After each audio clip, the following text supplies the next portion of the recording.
Buenas tardes para todos. Bueno, esperemos que el doctor Iván Vega se recupere y pueda seguir con su charla. Antes que nada, quiero agradecer al comité organizador por haberme invitado a dar esta charla sobre la utilidad del PET-CT con 18-FDG en la endocarditis infecciosa. Mi charla consta de 5 apartados. Comenzaré con algunas generalidades del PET-CT en infección e inflamación.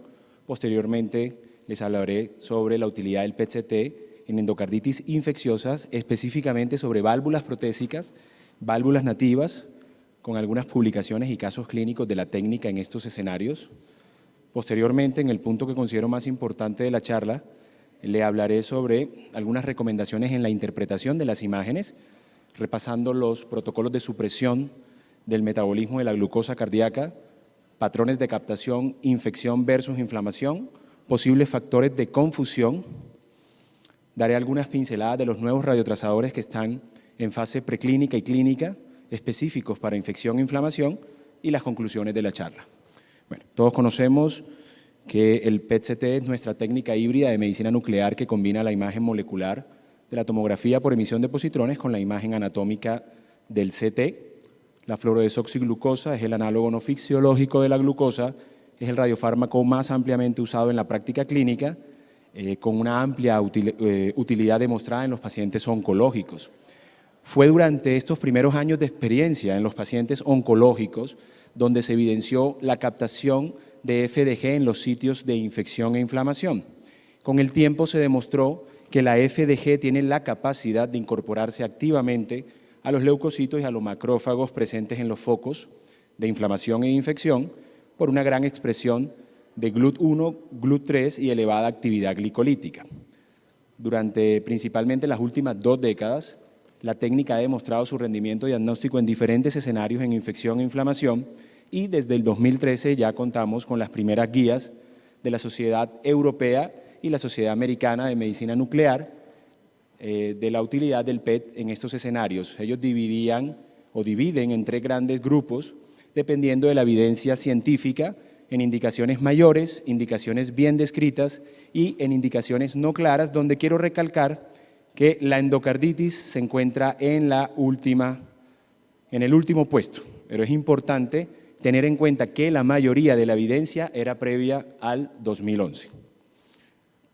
¿Por qué es importante hablar de la endocarditis infecciosa? La endocarditis infecciosa es el síndrome potencialmente mortal más frecuente después de la sepsis, la neumonía y el absceso intraabdominal. Tiene una tasa de mortalidad elevada durante el primer año que puede llegar a ser hasta el 40%. La dividimos en 3 posibles grupos: endocarditis sobre válvulas nativas, endocarditis sobre válvulas protésicas o aquellas endocarditis que están relacionadas a los dispositivos cardíacos.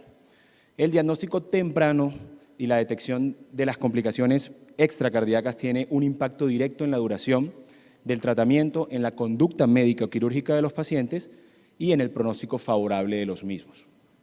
Las endocarditis sobre válvulas nativas representan hasta el 50% de los casos de endocarditis infecciosa, son más frecuentes en hombres que en mujeres, con una incidencia pico en pacientes mayores de 70 años, hasta en el 80% de los pacientes tienen una lesión cardíaca predisponente donde el prolapso de la válvula mitral es la lesión más prevalente. Las endocarditis protésicas son la forma más severa de la endocarditis infecciosa, representan hasta el 30% de los casos, ocurren hasta en el 6% de los pacientes portadores de válvulas protésicas, afectan por igual, bien sea las prótesis biológicas o mecánicas, y las podemos definir en 2 grupos: endocarditis precoces, si su presentación es un año antes de la implantación, y endocarditis tardía, si la infección es posterior a un año de implantación. Los hemocultivos y los ecocardiogramas son el pilar fundamental en el diagnóstico de la endocarditis infecciosa.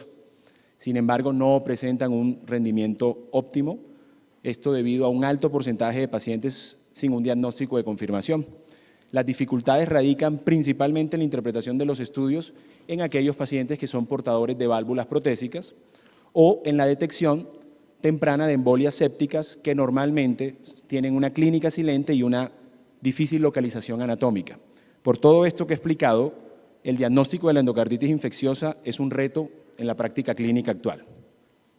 El ecocardiograma, que es una prueba fundamental, tiene una sensibilidad que puede variar y llegar a tener valores de sensibilidad bajos hasta el 50% en la detección de vegetaciones sobre válvulas protésicas o en la detección de abscesos de forma general, principalmente en aquellos casos de difícil valoración como pacientes portadores de dispositivos cardíacos, vegetaciones de pequeño tamaño por debajo de 4 milímetros, fases precoces de la enfermedad, endocarditis derechas o lesiones previas. Esto se ve reflejado en un dato que es muy llamativo. Hasta el 20% de los pacientes que tienen endocarditis infecciosas pueden tener un ecocardiograma falsamente negativo.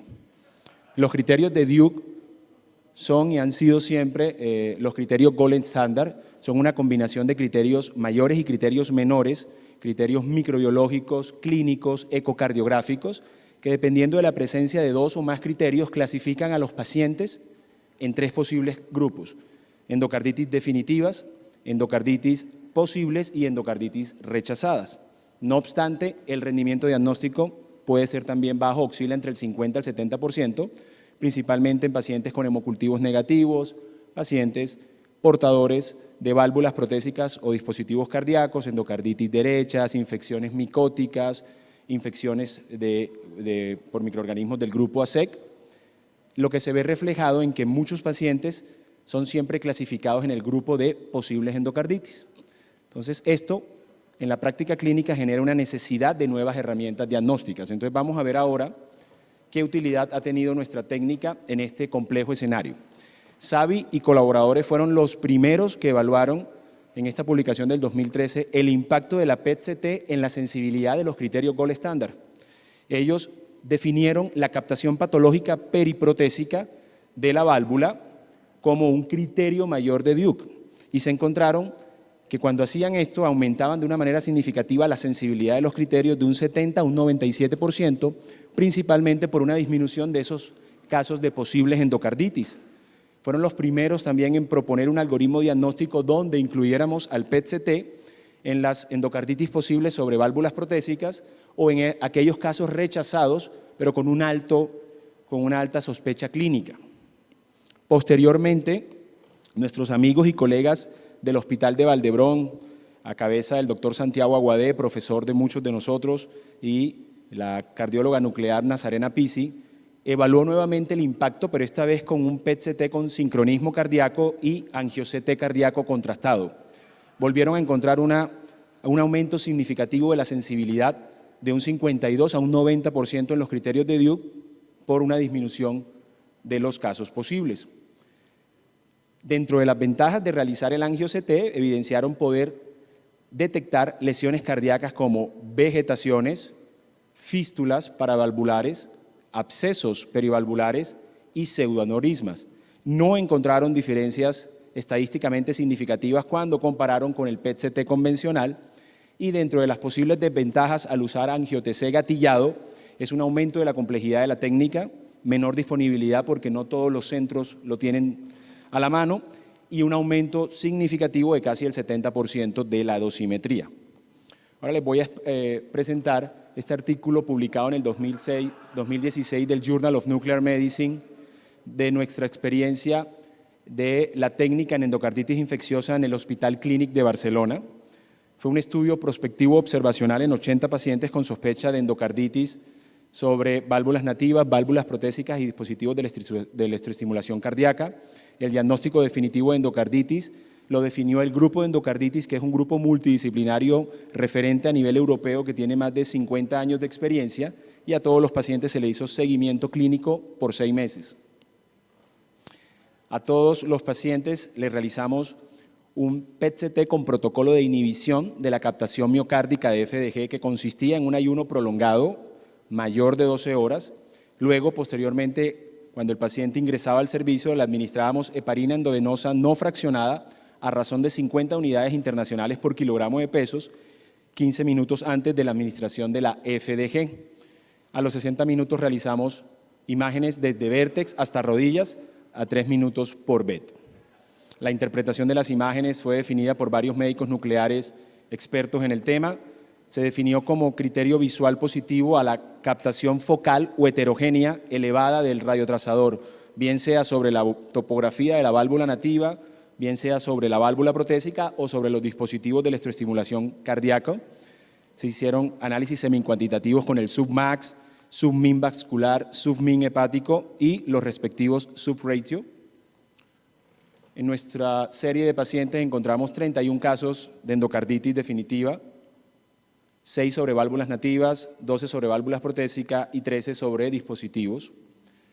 El PET-CT no fue capaz de identificar la endocarditis infecciosa sobre válvulas nativas y si excluíamos las válvulas nativas del análisis de rendimiento diagnóstico, los valores de sensibilidad, especificidad, valor predictivo positivo y valor predictivo negativo fueron bastante altos, con unos valores de 96, 94, 93 y 97% respectivamente. En los hallazgos extracardíacos, que son un plus que tiene la técnica en un solo tiempo, acá a la izquierda vemos en los casos confirmados de endocarditis, hasta en el 26% de los pacientes detectó embolias sépticas hematógenas silentes, la mayoría de ellas, que cambian y modifican el impacto y el manejo de los pacientes. También 3 neoplasias colorectales relacionadas a ese gallolíticos, enterococos fecales, que eran los puertos de entrada de las bacteremias. Y en los casos rechazados, identificó 10 posibles focos de infección y un paciente con linfoma.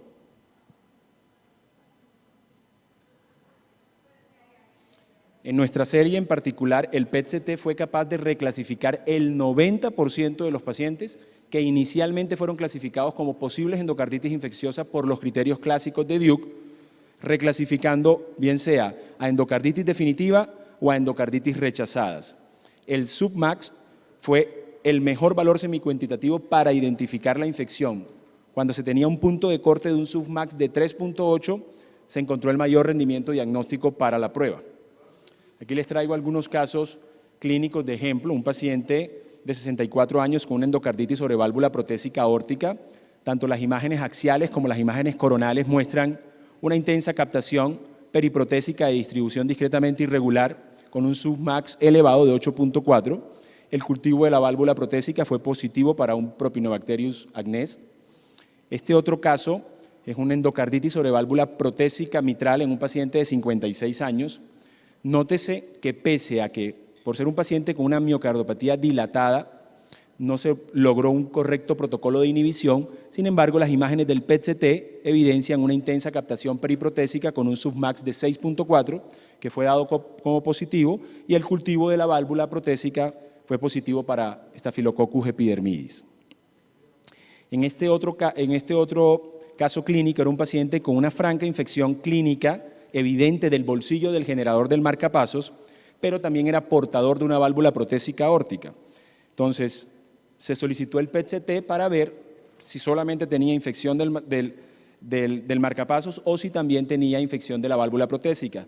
El PET-CT confirma la infección del bolsillo, trayecto inicial intrapectoral y además focos de hipermetabolismo irregular en la válvula protésica que eran compatibles con endocarditis infecciosa. Como les comenté previamente, la técnica tiene un elevado valor predictivo negativo. Significa que no solamente sirve para identificar la infección, también es muy importante descartarla, que a veces tiene mucho más impacto clínico en los pacientes y en el manejo. Ser un paciente con una osteomelitis y una mediastinitis crónica, aquí vemos en las diferentes imágenes del PET-CT la intensa captación a nivel del mediastino anterior y en los tejidos blandos alrededor del esternón, y es un paciente donde el PET-CT descarta la endocarditis sobre la válvula protésica y también descarta otros posibles focos de infección. Este otro caso es de un paciente que nos los encontramos mucho en la práctica clínica, que era portador de dispositivo de electroestimulación cardíaca y además de la válvula protésica, que tenía bacteremias persistentes por E. coli y el PET-CT descarta compromisos de los dispositivos.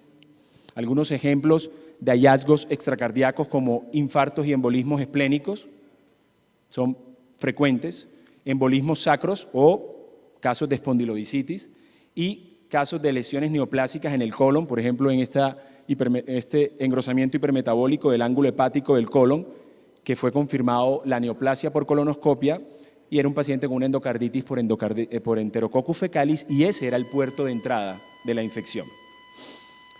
Importante, la historia se marca y se divide en dos. En el 2015, la Sociedad Europea de Cardiología incluye la captación patológica de FDG o la captación patológica de la gammagrafía con leucocitos marcados como un criterio mayor de Duke. Recomiendan usar nuestra técnica en el diagnóstico y en la detección de embolias sistémicas para endocarditis sobre válvulas protésicas, los posibles casos o aquellos rechazados con alta sospecha clínica. No obstante, en el escenario de endocarditis nativa no recomiendan la técnica para el diagnóstico, pero sí para la detección de embolias sistémicas hematógenas.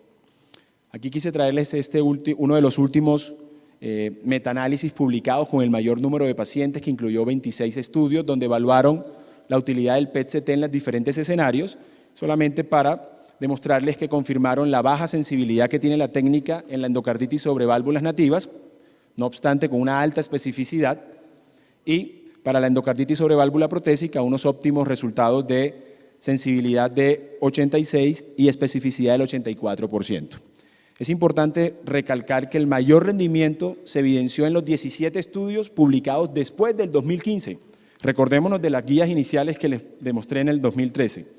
¿Y esto por qué? Porque con el conocimiento y con la experiencia se han estandarizado los protocolos, la preparación de los pacientes y los criterios de valoración.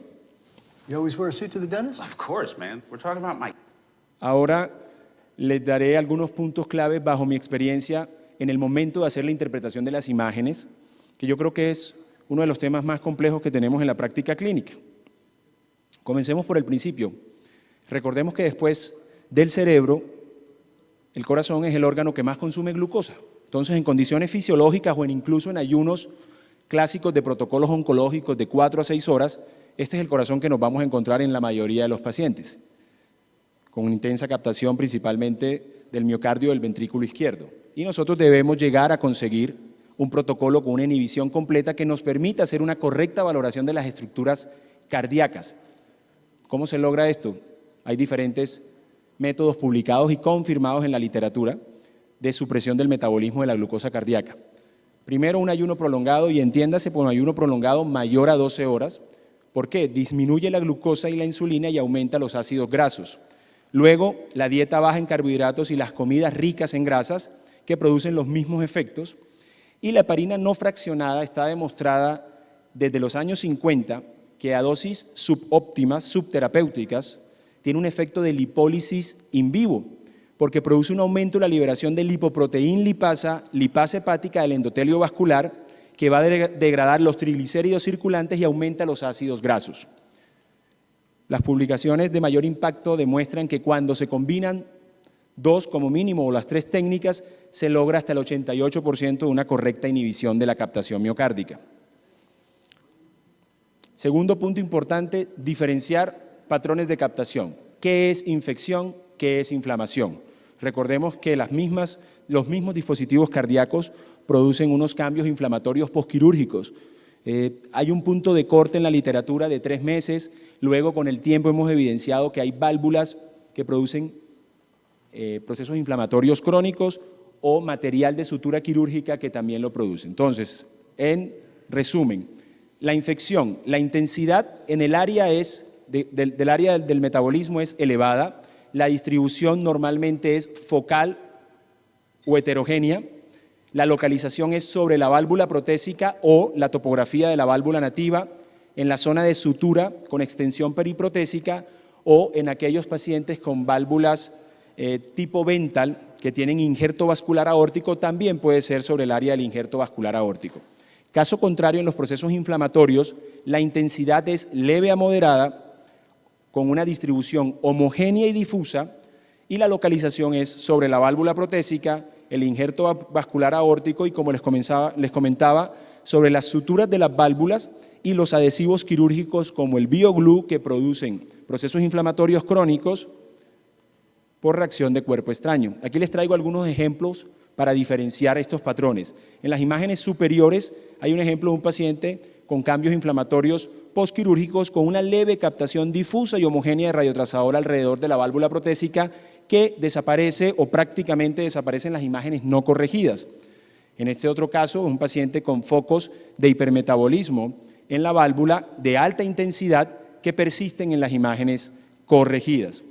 En estos otros ejemplos, al lado izquierdo vemos otro paciente con cambios inflamatorios, 3 áreas focales con leve captación difusa de radiotrazador que corresponden a las zonas de las suturas quirúrgicas de anclaje de las prótesis que desaparecen en las imágenes no corregidas. Y otro caso de un paciente con infección con un absceso perivalvular con intensa captación periprotésica que persiste en las imágenes no corregidas. Acá les traigo 2 ejemplos de pacientes con prótesis valvulares aórticas con cirugía tipo Vental, o sea, con el injerto vascular de la aorta ascendente, donde a la izquierda cambios inflamatorios, una leve captación difusa y homogénea alrededor del injerto vascular con 2 áreas focales de mayor actividad en la zona de anastomosis vascular, que es por el uso de adhesivos tipo BioGlue. Caso contrario, un paciente con una franca infección, con un ensanchamiento del espacio, un absceso periprotésico con intensa captación patológica de FDG. Este ejemplo lo traigo para mostrar cómo se ve una endocarditis sobre válvula nativa cuando es posiblemente detectada por la técnica. Se ve una intensa captación focal sobre la topografía, en este caso, de una endocarditis sobre válvula nativa mitral. Quise hacer este cuadro para demostrarles, en este tercer punto que me parece lo más importante, los posibles factores de confusión al momento de hacer la interpretación de las imágenes. Algunos ya se los he comentado, pero se los voy a repasar. Suturas y adhesivos quirúrgicos. Recordar, puede producir falsos positivos en las endocarditis sobre válvula protésica, no sobre las nativas. Hay que comparar siempre con el reporte quirúrgico y con las imágenes del TAC. Vegetaciones, ¿por qué? Normalmente son lesiones de pequeño tamaño, son un tejido fibrótico con baja infiltración de leucocitos y además por temas de resolución espacial puede producir falsos negativos en ambos escenarios. Ahí siempre tenemos que irnos a las técnicas que claramente han demostrado su utilidad. Artificios de sobrecorrección metálica que puede producir falsos positivos, siempre comparar con las imágenes no corregidas en los casos de endocarditis sobre válvula protésica.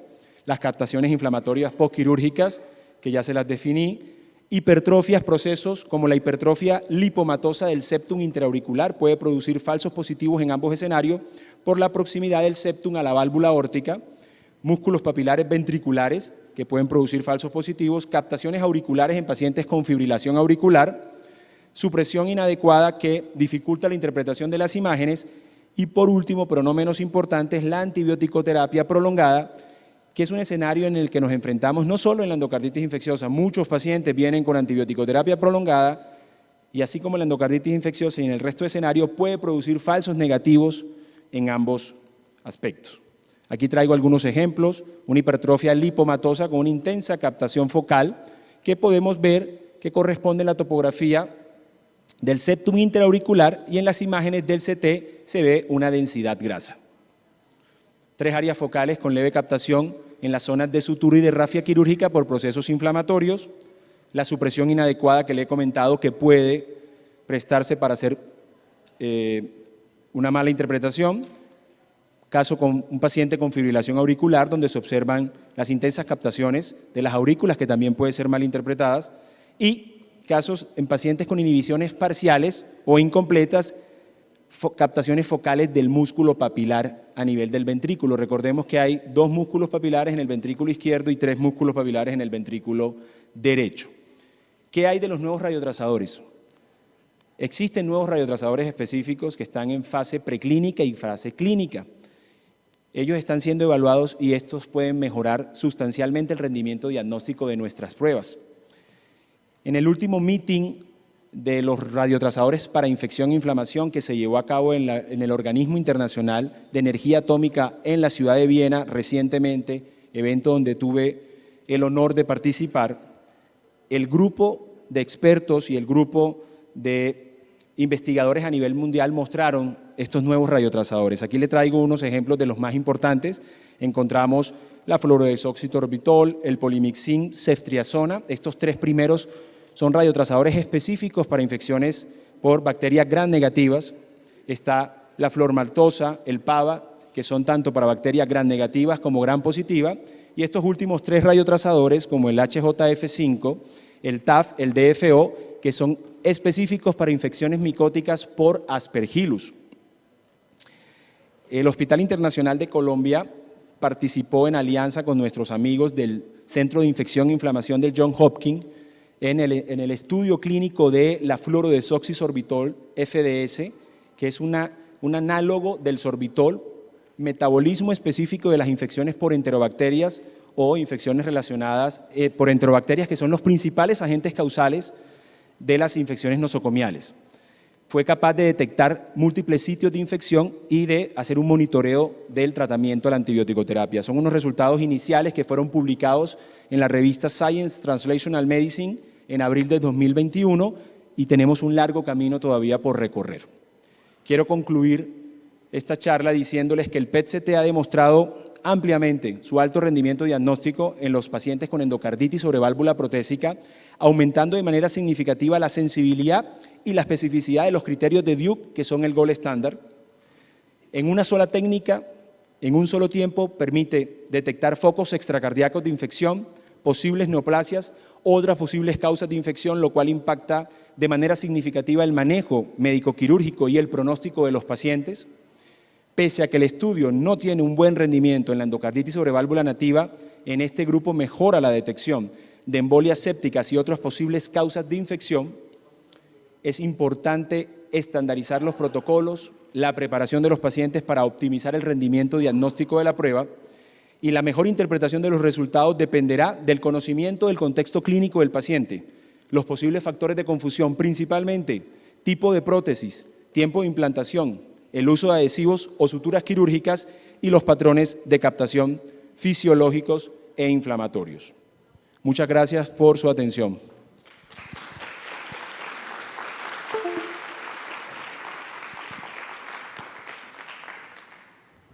Muchas gracias, doctor Ulises, por su excelente presentación. Doctor Bonet, ¿usted tenía una pregunta?